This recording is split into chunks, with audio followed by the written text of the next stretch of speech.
घर ही पूजवले बिया नमी। सुन तारो मेला नहीं आई बमाना कैले बिया मम्मी। पंडित जी से घर ही पूजवले बिया नमी।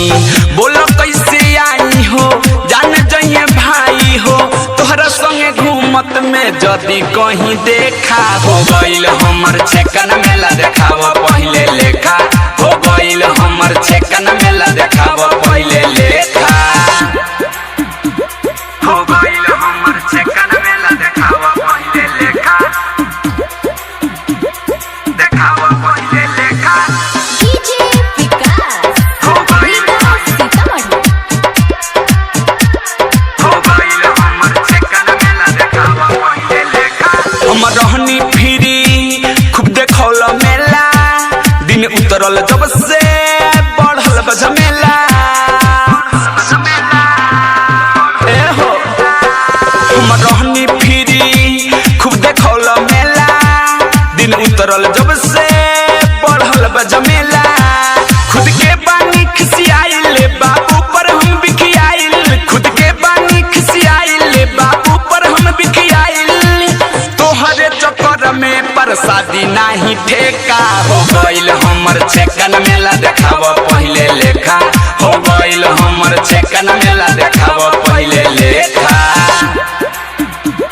हो गइल हो गइल हो गइल हमर छेकन मेला देखाव पहले लेखा।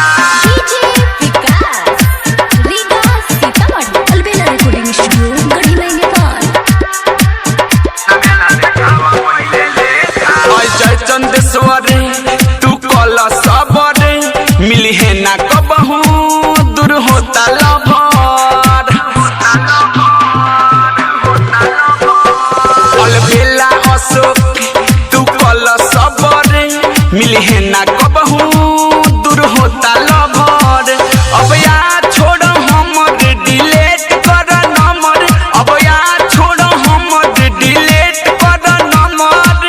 छेका के दिन से मोबाइल हमने फेंका हो गइल हमर छेकन मेला देखाव पहले लेखा हो गइल हमर छेकन मेला देखाव पहले लेखा। मेला नहीं आई बमाना कैले बिया मम्मी। पंडित जी से घर ही पूजवले बिया नमी। बोलो कैसे आई हो जान जाइए भाई हो तोहरा संगे घूमत में जदी कहीं देखा हो गइल हमर छेकन मेला देखाव पहले लेखा हो गइल हमर छेकन